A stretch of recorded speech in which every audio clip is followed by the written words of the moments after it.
All right, welcome back for part 2 of our deep dive into modern Indian history. Focusing on the Partition of Bengal in 1905? It's a pretty big deal in the Indian independence movement. Yeah, absolutely a turning point. And if you are a UPSC aspirant getting ready for that GS1 Modern History, Or even just a student who wants to learn about this pivotal period. you're in the right place. Yeah, definitely stick around. And make sure you hit that subscribe button and give us a like if you are enjoying this deep dive. It really helps other people find this treasure trove of knowledge, too. Do you know what I find? One of the things I find so fascinating about the Partition of Bengals is how this one single decision by the British. It really set off this whole wave of nationalism. Yeah. And sort of lit the fuse for India's fight for freedom. Totally. Yeah. So to set the scene for everyone listening, like, why was Bengal such a big deal in British India? Right. It wasn't just another province. Yeah. You know, Bengal was this incredible hub. Right. This vibrant hub of culture Yeah. and intellect. I mean, the heart of the Bengal Renaissance. Exactly. This huge period of social and cultural change. And it's no surprise then that many of the key figures in the Indian nationalist movement had roots right here in Bengal.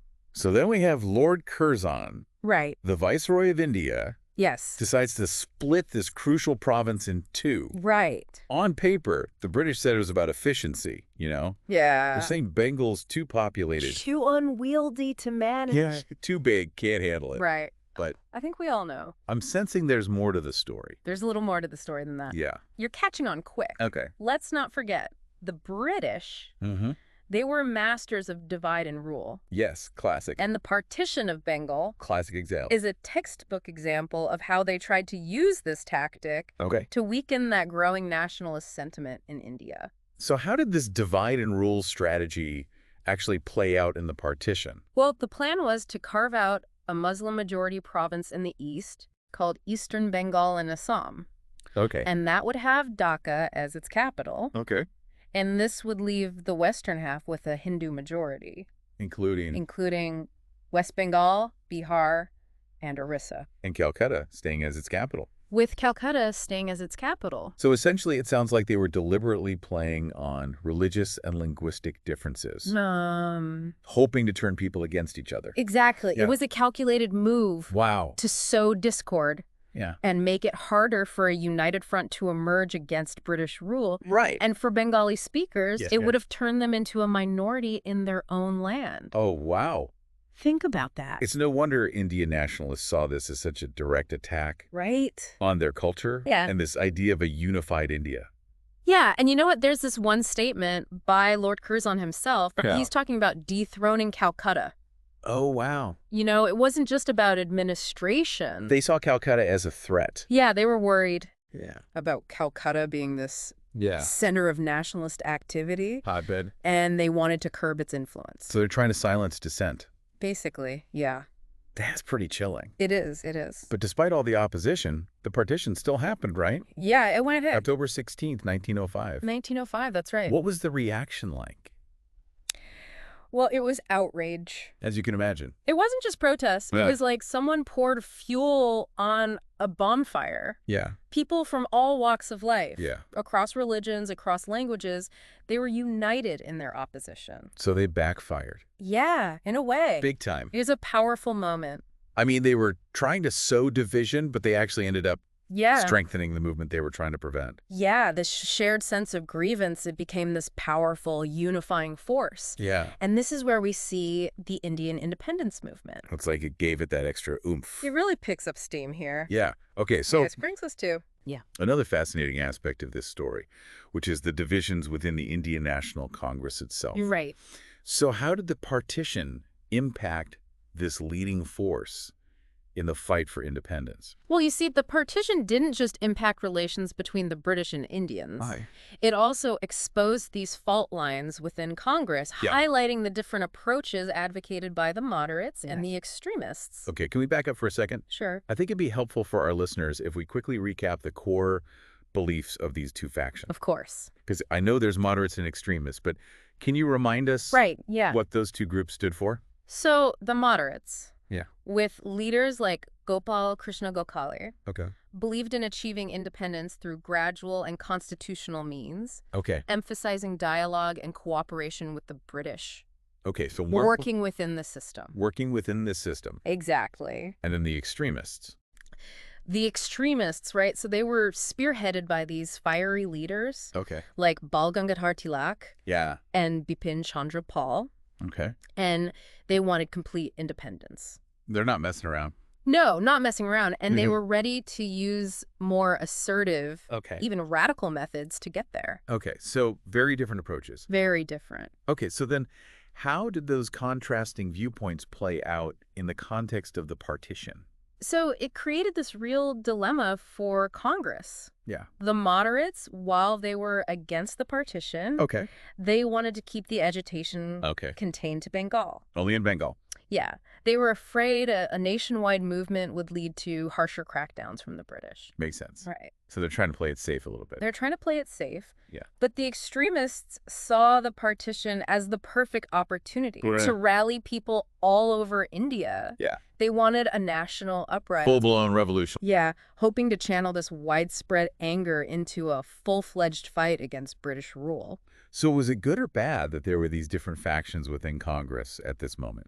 That's an interesting question. Yeah. It's true that the partition did create tension within Congress. Yeah. But it also gave them this common enemy to rally against. So they could at least agree on that. Exactly. That the partition was bad. Yes. Okay. And this period also witnessed the birth of the Swadeshi movement. Okay, now, for those who might not know, can you tell us a little bit more about that? What was the Swadeshi movement? So Swadeshi was this multifaceted movement. Okay. It was about boycotting British goods, promoting indigenous industries, but it was also this cultural revival. Okay. It was about rekindling pride in Indian heritage and craftsmanship. So not just about political freedom. Yeah. It was about economic and cultural. Economic and cultural as well. Exactly. Okay. It encouraged Indians to embrace their own products, their own identity, and reject those symbols of British rule. So it resonated with a lot of people. Yeah, across the social spectrum. Yeah. And it really played a significant role in the fight for independence. So ultimately, the partition, yeah, despite its intention to divide, right, it actually fueled the movement for independence. I think you're right. It's almost ironic. The British miscalculated so badly. Yeah. They tried to weaken the movement, and they ended up igniting this fire that would eventually consume their empire. Wow. Right. I'm also curious about the leadership struggle within Congress at the time. Absolutely. Can you tell us about that? So the partition really intensified those ideological differences between the moderates and the extremists, which led to this power struggle within Congress. I bet those debates got pretty heated. Oh, you can say that again. The 1906 Congress session in Calcutta was basically a showdown between the two factions. But they managed to avert a complete standoff by electing Dadabhai Naoroji as president. What made him a good fit for both sides? Well, Naoroji was this figure who commanded respect from both the moderates and the extremists. So he was kind of a compromise. He was a compromise. Yeah. And this election, although it was a temporary fix, it helped maintain some semblance of unity within Congress during a very turbulent time. So they knew they had to have a united front. Yeah, it's a reminder that the struggle for independence required this delicate balance between pragmatism and idealism. Yeah. And I think the choice of Naoroji as president reflects this. Okay, this has been a truly fascinating exploration of the partition. It has. And its profound impact on the movement. Yeah. But we're not done yet, right? Not quite finished. There's still more to this story. There's another chapter to this. Of the Partition of Bengal. The 1947 partition. That's right. Which we'll get into. We'll dive into that in the next part. In the next part of our deep dive. Don't go anywhere. Yeah, stick around. So when we talk about the 1947 partition, it's really important to remember that it was a very different thing from that 1905 event. Okay, so what are we talking about here? This time the division was permanent. And it was tied directly to the larger partition of India. Oh, right, because India's independence in 1947 came with a huge price tag. A huge price tag, that's right. The splitting of the nation into India and Pakistan. Yes. So how did all of this impact Bengal? Well, Bengal, just like India, was also divided along religious lines. So remind us what happened. So West Bengal, which had a Hindu majority, became a part of India. And then East Bengal, with its Muslim majority, became a part of Pakistan. So what you're saying is the seeds sown in 1905 kind of led to this. Yeah. In a way, they bore fruit in 1947. Yeah. But with far more severe consequences. Yeah. I mean, this partition triggered one of the largest mass migrations in human history. It's hard to even imagine the amount of suffering, the violence that came with that. Devastating. It's a stark reminder of the human cost. Yes. When you make political decisions like that. Especially when you're drawing lines on a map. Yeah. Cut through communities and displace millions. And then, of course, the story continues, right? It doesn't end there, no? East Bengal. Which was later renamed East Pakistan, faced its own set of struggles within the newly formed Pakistan. And this led to the Bangladesh Liberation War in 1971. And the birth of Bangladesh. As its own nation. As an independent nation. Wow. So those echoes of the 1905 partition. They really did. Really lasted for decades. Shaped the destinies of entire nations. It's incredible, isn't it? It's wild. That one event could have such an impact. It highlights the lasting impact of these historical events. Even when they're reversed, like in 1911, right? Because the 1905 partition was reversed. But the scars remain. On the political and social landscape of Bengal and India as a whole? They were deep and enduring. So despite the fact that 1905 partition was short-lived. It was short-lived, It really did set the stage for 1947. Without a doubt, it was this catalyst for the growth of Indian nationalism. But it also showed the flaws in that British divide and rule policy. Which, I mean, in the short term? In the short term, You could argue it kind of worked. It could, But it really... But ultimately, it fueled the flames of unity. Resistance. Like they tried to suppress the very thing they were afraid of. They did, and they just pushed Indians closer to that goal of independence. It's like trying to hold back a tidal wave. Exactly. They miscalculated so badly. And that's why history is so interesting. It is. It's like you think they're going to achieve one thing, and then it completely backfires. The partition backfired spectacularly. They were so focused on dividing the Indian people that they failed to understand the unifying power of a shared grievance. Well, they didn't think about that. They didn't.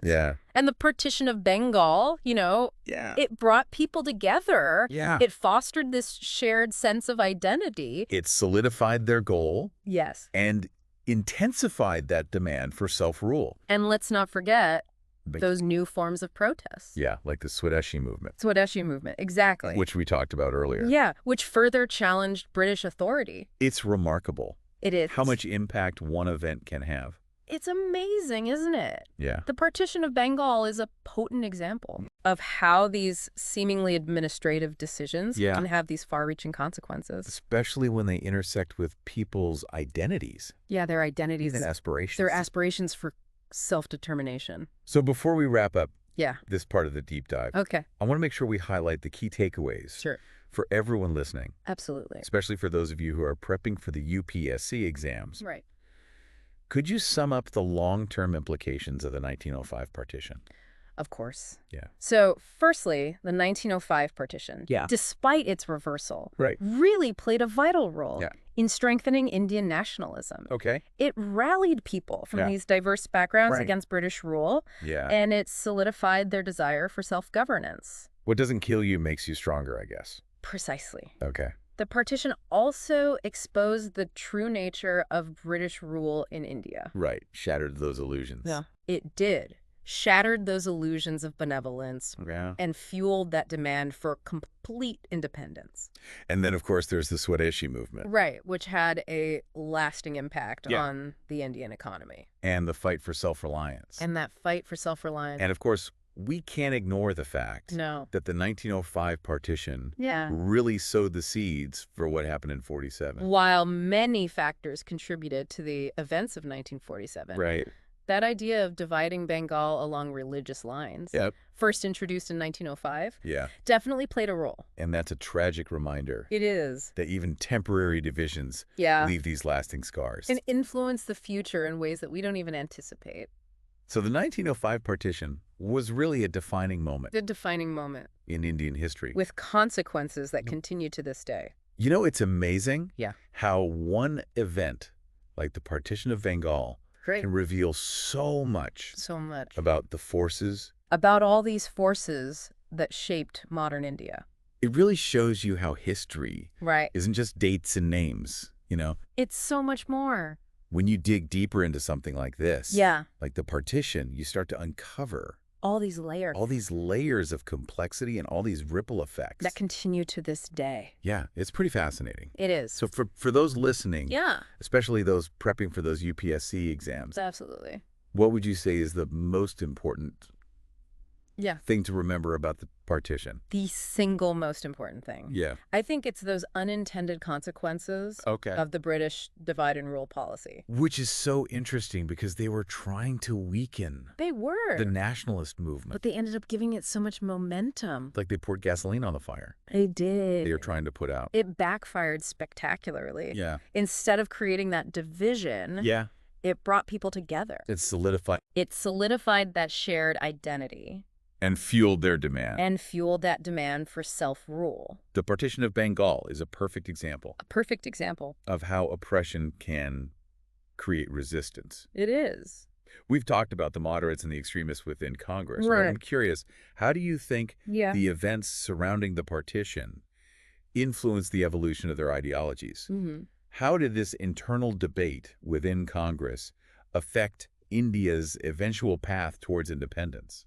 That is a fantastic question. I know, right? And you know what? You can really see how the partition forced both sides to make these tough choices. Yeah. The moderates had to decide how much cooperation with the British was too much, and the extremists had to figure out how to channel that public anger into effective action. Yeah. And it definitely fueled those ideological differences between the two groups. So not just this external conflict with the British, but also this internal conflict. It was a catalyst for those internal debates. About the best way to move forward. Exactly. About the best way to achieve independence. And those debates, as messy as they were, ultimately strengthened the movement. I see. Because it forced them to refine their strategies and articulate their visions. For the future. For an independent India.